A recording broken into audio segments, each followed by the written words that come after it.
오늘 말씀은 시편 25편 12절에서 15절까지 말씀입니다. 시편 25편 12절에서 15절 말씀입니다. 한 절 한 절씩 교독하도록 하겠습니다. 여호와를 경외하는 자 누구뇨? 그 택한 길을 저에게 가르치시리로다.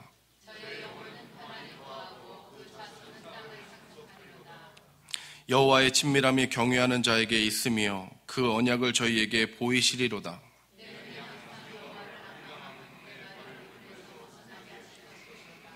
아멘.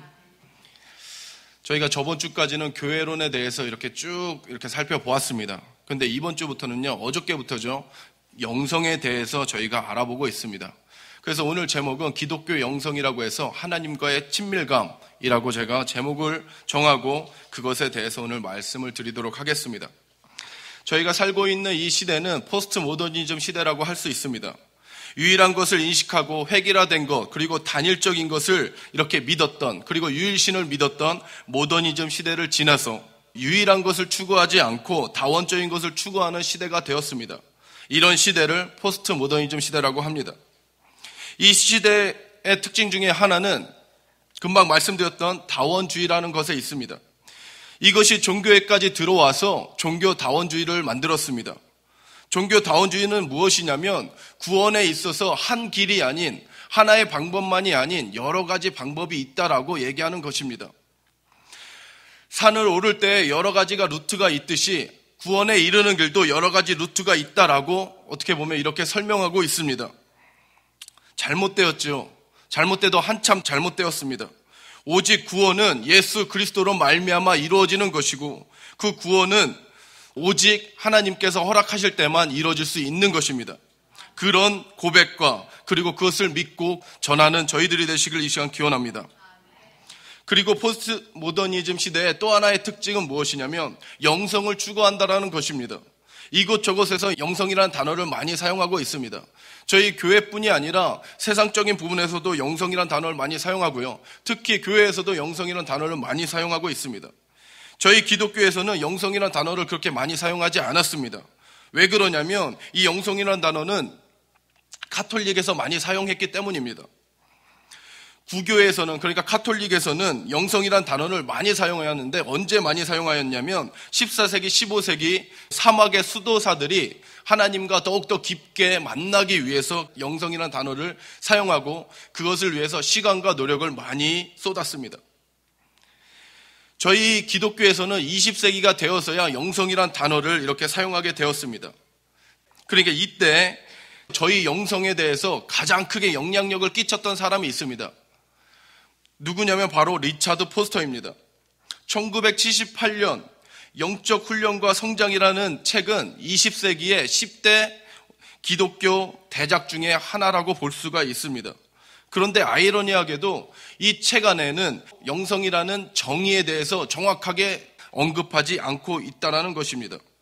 그만큼 영성이라는 것을 정의하는 것은 간단하지가 않고 그 의미를 완벽하게 소화해낼 수 없기 때문에 힘들다라고 말하는 것입니다.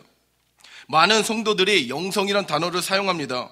그리고 영성에 대해서 많이 체험하고 있습니다. 하지만 정의하기는 쉽지 않다라고 말합니다. 감사하게도 저는 골든게이트 세미너리에서 지금 목회학 박사과정을 수학하고 있습니다. 지난주에 수업이 있었습니다. 일주일 동안 아침부터 저녁까지 교수님과 그리고 같이 공부하시는 목사님들과 신학적인 의견과 그리고 성경적인 부분에 대해서 강의도 듣고 서로 나누는 시간을 가졌습니다. 그 주제가 뭐였냐면 스피리추얼 포메이션, 즉 영성에 관한 것이었습니다. 일주일 동안 방대하게 강의도 듣고 나누면서 영성이란 것에 대해서 더 어렵다는 생각을 하게 되었습니다. 그래서 마지막 교수님과 식사하는 자리에서 그것을 정리하고 싶은 마음에 질문을 하나 던졌습니다. 교수님, 몇 날 동안 저희에게 강의도 해주시고 많은 부분을 가르쳐 주셨는데 저희들이 이것만큼은 꼭 가지고 가기를 원하시는 것이 있다면 무엇이 있을까요? 키포인트가 되는 단어는 무엇이 있을까요? 라고 이렇게 질문을 드렸습니다. 그런데 바로 교수님께서는 바로 얘기해 주신 것이 무엇이냐면 친밀감입니다. 영성은 친밀감입니다. 하나님과 얼마나 친밀하느냐, 그것이 바로 영성을 이해할 수 있는 키포인트인 것입니다. 영성은 보통 하나님과 얼마나 가까이 있느냐 또는 얼마나 많은 시간을 같이 하느냐라고 이렇게 이해했던 적이 있습니다. 지금도 많은 분들이 그렇게 이해를 하십니다. 그런데 여기서 얼마나 가까이 있고 또 얼마나 많은 시간을 함께 하느냐라는 질문은 온전한 뜻을 이해하기에는 조금 부족한 점이 있습니다. 예를 들면 쉽게 이해하실 겁니다. 뭐냐면 부모님과 자식들은 얼마나 가까이 있습니까? 일촌이죠. 집에서도 같이 살고 식사도 같이 합니다. 그런데 부모와 그리고 자식 간의 관계가 모두 친밀합니까? 안타깝지만 그렇지 않지요. 친밀한 가정도 있지만 그렇지 않은 가정도 있습니다. 친척 관계도 마찬가지입니다. 가까운 사이입니다. 촌수가 가깝습니다. 그런데 모두가 친밀합니까? 아닙니다. 그렇기에 친밀감은 거리적인 문제만이 아닙니다.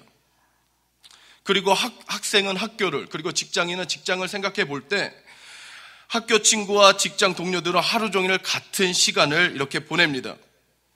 많은 시간을 보낸다라는 것입니다. 그런데 모두가 친밀합니까? 그렇지 않습니다. 그렇기에 친밀감은 시간의 문제만 또한 아니라라는 것입니다. 성경에서 가룟 유다가 나옵니다. 3년 동안 예수님을 따라다녔습니다. 그리고 12제자에 포함되어서 예수님과 함께 했는지 그 시간도 무려 많은 3년이라는 시간을 같이 했습니다. 하지만 친밀하지 못했고 마침내는 예수님을 팔아 넘기게 되었습니다. 그래서 친밀해지기 위해서는 거리의 문제도 아닙니다. 필요는 하지요. 하지만 거리만의 문제가 아닙니다. 시간의 문제도 아닙니다. 많은 시간을 같이 한다고 해서 그것이 다가 아니라라는 것입니다. 우리는 얼마나 하나님께 마음문을 여느냐 하는 그것이 관건인 것입니다. 우리는 하나님께 대해서 마음문을 활짝 열어야 할 것입니다. 이것이 친밀감의 시작인 것입니다. 이제 결론부터 말씀드리고 시작하도록 하겠습니다. 뭐냐면 영성은 바로 친밀감입니다. 하나님과의 친밀감입니다. 여기서 친밀감이란 단어는 우리가 흔히 아는 친구들과 이렇게 친하다, 친밀하다 그런 관계를 얘기하는 것이 아닙니다. 여기서 친밀함은 부부들이 부부관계를 함으로써 친밀해지는 그 친밀감을 이야기하는 것입니다. 모든 것을 숨김없이 이야기하고 사랑하는 모습을 이야기하는 것입니다. 이런 친밀감을 말하는 것입니다. 우리는 하나님과의 관계에서 이런 친밀감을 사모해야 합니다. 그렇다면 이제 하나님과의 친밀감을 분리하는, 즉 영성을 방해하는 것이 무엇인지 알아보도록 하겠습니다. 그 첫 번째는 무엇이냐면 벽입니다. 하나님과 나를 가로막고 있는 벽을 이야기하는 것입니다. About Time이라는 그런 영화가 있습니다. 그 영화 속에는 암흑 카페라는 곳이 등장합니다. 그 카페 안에 들어가면 아무것도 보이지가 않습니다. 바로 눈앞에, 코앞에 있는데도 보이지가 않습니다. 손을 잡고 들어가서 바로 옆에 앉아 있는데 보이는 것이 아무것도 없는 것입니다. 서로 악수를 하려고 하더라도, 그리고 상대방이 어디에 있는지 방향조차 이렇게 가늠할 수 없는 그런 암흑 속에 있는 카페를 암흑 카페라고 합니다. 서로 만지고 인지할 수 없도록 방해하는 것이 그곳에는 있었습니다. 그것이 무엇일까요? 바로 암흑입니다. 바로 옆에 있지만 느끼지 못하게, 만지지 못하게 하는 것입니다. 하나님과 저희와의 관계에서도 이 암흑과 같이 친밀함을 방해하는 것이 있습니다. 그것이 바로 죄입니다. 죄가 있으면 하나님과의 관계를 온전히 할 수가 없습니다. 죄는 하나님과 우리의 사이에서 벽이 되어서 하나님을 제대로 느끼지 못하게 합니다. 그러기에 죄가 있으면 하나님과 친밀해질 수 없는 것입니다. 따라서 죄는 하나님과 우리 사이의 친밀감을 방해하는 첫 번째 요소가 됩니다. 방해하는 두 번째 요소는 무엇이냐면 믿음 없음입니다. 내 눈에 지금 보이지 않는다고 믿지 않는 것입니다. 어리석은 것이지요. 많은 증거들이 있음에도 불구하고 직접적으로 눈에 보이지 않는다고, 체험하지 못했다고 이렇게 생각하는 것입니다. 하나님께서 항상 내 곁에 계시다는 것을 믿지 않습니다. 임마누엘의 하나님을 믿지 않는 것입니다. 그러기에 하나님과의 친밀감을 기대할 수가 없습니다. 여기서 믿음 없음은 불신자가 이렇게 하나님을 믿는 그 믿음이 없다는 것을, 그 뜻을 의미하는 것이 아닙니다. 영성이라는 그 자체는 무엇이냐면 믿음이 없고는 논할 수 없는 그런 단어입니다. 그러니까 영성을 논할 때는 그 전제는 무엇이냐면 예수님을 먼저 구주로 고백했다는 그런 전제를 깔고 있습니다. 계시록 3장 20절을 한번 보도록 하겠습니다. 제가 읽어보도록 하겠습니다. 볼지어다 내가 문 밖에 서서 두드리노니 누구든지 내 음성을 듣고 문을 열면 내가 그에게로 들어가 그로 더불어 먹고 그는 나로 더불어 먹으리라. 아멘.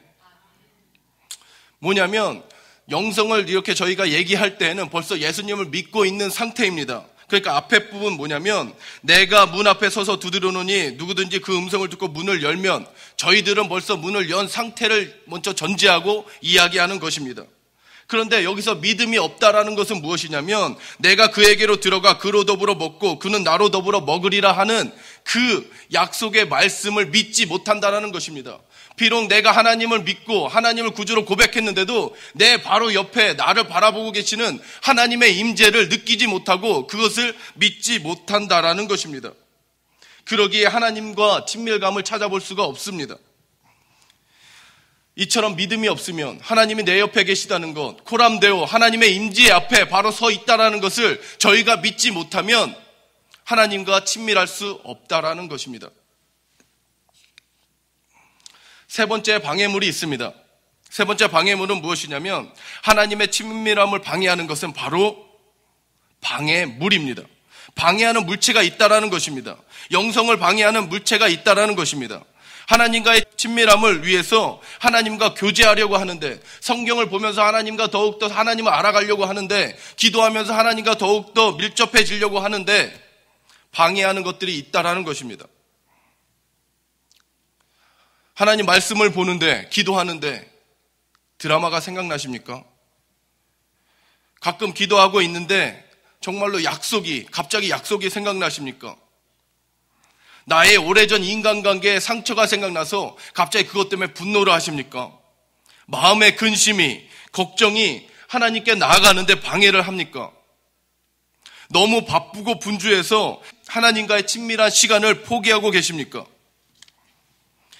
하나님의 최우선시 되어야 하는데 TV 보는 것 때문에, 돈 버는 것 때문에, 내 여가 시간을 즐겨야 하기 때문에, 내 자식의 성공을 위해서 불철주야 그것을 신경 써야 하기 때문에 하나님과의 친밀감을 포기하고 계십니까? 누가복음 14장 26절을 한번 보도록 하겠습니다.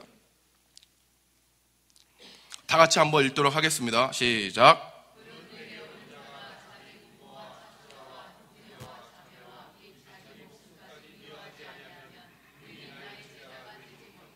아멘.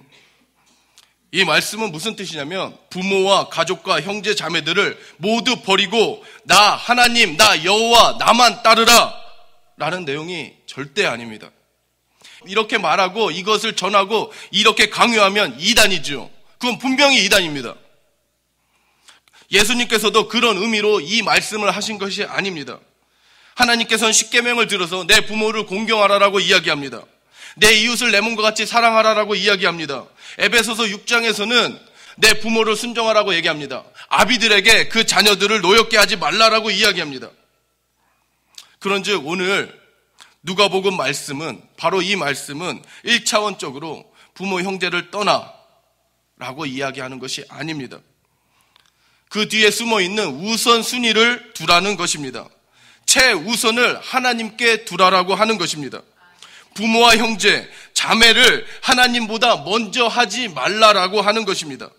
하나님과 부모, 그리고 형제와 자매, 가족과 이웃들을 모두 사랑해야 하되 하나님을 최우선에 두어야 한다라고 말씀하시는 것입니다. 바로 우선순위를 말하는 것인데요. 그러기에 우리는 하나님께 우선순위를 두고 God first, 하나님의 친밀한 관계를 위해 방해문을 없애야 할 것입니다. 오늘 본문은 시편 25편을 저희가 본문으로 보았습니다. 이 시편 25편은 다윗이 하나님의 영감을 받아 이렇게 저술하였고요. 그리고 7개의 회개의 시편 중에 바로 두 번째에 해당하는 시편입니다.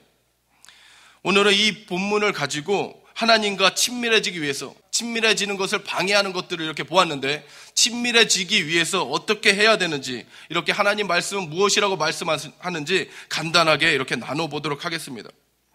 14절에 보면 여호와의 친밀함이 경외하는 자에게 있음이요. 하나님과 친밀할 수 있는 자가 누구냐며 하나님을 경외하는 자라고 이야기합니다. 여호와의 친밀함이 경외하는 자에게 있다라고 얘기하는 것입니다. 하나님과의 친밀함은 여호와를 경외하는 자에게서 나온다라고 얘기하는 것입니다. 그러기에 우리들은 하나님과의 친밀한 관계를 위해서 여호와를 경외해야 합니다. 경외하다라는 말은 그러면 무엇일까요? 그것은 뭐냐면 두렵고 떨림으로 받는다라는 말입니다. 두렵고 떨림으로 받는다. 이것이 바로 경외하다랍니다. 무조건 편한 것을 말하는 것이 아닙니다. 하나님은 사랑의 하나님이시기 때문에 무턱대고 괜찮아, 하나님은 사랑의 하나님이니까 모든 것을 용서해 주실 거야, 내가 나가기만 하면 용서해 주실 거야, 그러면서 나가지도 않지요. 사랑의 하나님인데 뭐 괜찮을 거야, 용서해 주실 거야, 이렇게 혹시 생각하시는 분이 있으십니까? 그분을 무시해 놓고, 그분을 기다리게 해놓고, 또한 그분의 명령을 귀담아 듣지 않고 그분은 사랑의 하나님이니까 라는 말씀을 하고 계십니까? 그렇다면 그것은 경외하는 것이 아닙니다. 그분의 명령에 큰 무게를 두어야 합니다. 그분이 하시는 말씀을 청종해야 합니다. 그분의 법을 지키기 위하여 노력을 해야 합니다. 이것이 바로 그 말씀을 두려워하는 것이며 경외하는 것입니다. 하나님의 말씀이 들릴 때 그때 어떻게 하십니까? 그 말씀에 고민을 하십니까? 그냥 잊으려고 노력을 하십니까? 한 귀로 그냥 흘려보내십니까? 아니면 그 말씀을 피할 합당한 명분을 찾고 계십니까? 그 말씀을 어려워하고 그 말씀의 무게를 느낄 때 그것이 바로 경외를 하는 것입니다. 그 말씀을 지키느냐 지키지 않느냐는 다음 문제입니다. 먼저 하나님의 말씀의 무게를 느끼느냐, 그 말씀을 지키기 위해서 고민하고 노력하느냐, 이것이 바로 경외인데 우리는 그 경외의 모습을 가져야 할 것입니다. 하나님의 말씀을 읽다가 그분의 법을 지키라라는 그 말씀이 마음판에 사무친다면 그때 그 말씀을 청종하십시오. 육체적으로 그리고 물질적으로 손해가 있더라도 그 법을 지키기 위해서 노력을 하십시오. 이것이 바로 경외의 시작입니다. 하나님을 두려워하고 그 말씀의 무게를 느끼시는 저와 여러분들이 되시기를 이 시간 기원합니다. 그리고 두 번째로 하나님과 친밀감을 가질 수 있는 방법은 무엇이냐면 15절에 나와 있습니다. 내 눈이 항상 여호와를 앙망함은 내 발을 그물에서 벗어나게 하실 것임이라. 내 눈을 항상 여호와를 앙망하라고 얘기합니다. 내 눈이 여호와를 앙망해야지 여호와 하나님과 친밀해질 수 있다라고 얘기하는 것입니다. 내 눈이 여호와를 앙망해야 하나님과 친밀해질 수 있는데 그 앙망하다는 말은 우러러 본다라는 뜻을 가지고 있습니다. 그러니까 내 눈이 여호와를 항상 우러러 봐야 하는 것입니다. 모든 만물을 창조하신, 심지어 인간까지도 창조하신 하나님은 우러러 봐야 합니다. 전지전능하신 하나님, 모든 것을 아시고 모든 것을 행하실 수 하나님을 우리는 우러러 봐야 합니다. 무소부재하신 하나님, 어느 곳에도 계시고 어느 곳에서도 활동을 하고 계시는 그런 하나님을 우리는 우러러 봐야 합니다. 하나님의 계획표 안에서 온 우주 만물을 운행하시고 생사화복을 주관하시는 하나님을 우리는 우러러 봐야 합니다. 역사의 주인이시오 죽음까지도 다스리시는 그런 하나님을 우리는 우러러 봐야 합니다. 오늘 시편 25편의 1절에서도 이렇게 말씀하고 계십니다. 여호와여 나는 영원히 주를 우러러 보나이다. 전지전능하신 하나님, 무소부재하신 하나님, 역사의 주인이시오 죽음까지도 다스리시는 하나님, 그런 하나님을 우러러 보는 저와 여러분들이 되시기 이 시간 기원합니다. 이제 말씀을 맺고자 합니다. 영성이란 무엇입니까? 쉽게 말씀드리면 딱 이것만 하나만 기억하시면 됩니다. 하나님과 친밀해지는 것을 영성이라고 생각하시면 됩니다. 우리는 하나님과 친밀해지기 위해서 그분을 경외해야 합니다. 그리고 그분을 앙망하며 우러러 볼 줄 알아야 합니다. 그분과 친밀해지는 것을 방해하는 것이 있다면 그것을 치워야 합니다. 흑암과 같은 죄를 치워서 그분과 친밀해지기 위하여 노력을 해야 합니다. 하나님께서 늘 우리와 함께 하시다는 임마누엘의 하나님, 코람데오, 하나님의 임재 앞에 서 있다는 것을 우리는 믿어 의심치 말아야 할 것입니다. 그리고 하나님과 친밀함을 방해하는 모든 방해물이 있다면 그것을 치워야 하는 것입니다. 그것이 드라마가 될 수도 있고, TV가 될 수 있고, 물질이 될 수가 있고, 그것이 나의 자식이 될 수가 있고, 나의 안락이 될 수 있고, 부귀영화가 될 수 있고, 그런 방해물들이 하나님과 나를 친밀한 관계에서 떼어놓을 수 있는, 방해할 수 있는 그런 물질이 있다면, 그런 무엇인가가 있다면 그것을 치우시는 여러분들이 되시길 이 시간 기원합니다. 친밀함을 방해하는 것, 영성을 방해하는 것보다 하나님을 우선시하는 저희들이 되어야 할 것입니다. 이를 통해서 하나님이신 그분과 친밀함을 유지하여 영성이 더욱더 깊어지는 저와 여러분들이 되시길 이 시간 기원합니다. 기도하겠습니다. 사랑의 하나님, 감사합니다. 저희가 영성에 대해서 간략하게나마 말씀을 나눴습니다. 저희가 정말로 하나님과 친밀해지길 원합니다. 하나님과 더욱더 친해져서 하나님께서 말씀하시는 것, 늘 하나님의 편에 서서 하나님 말씀을 청정하며 저희가 하나님께 말씀을 드리며 늘 함께 동행하는 그런 친밀함이 있기를 원합니다. 부부 관계에 있어서의 그 친밀함이 하나님과 나의 관계에 있어서 친밀함 같이 있기를 원합니다. 주님, 저희는 죄인이나 주님을 의지하여 그 친밀함을 고하오니 주님 역사하여 주시옵소서. 주님 감사합니다. 이 모든 말씀 거룩하신 주 예수님 이름으로 기도드렸습니다.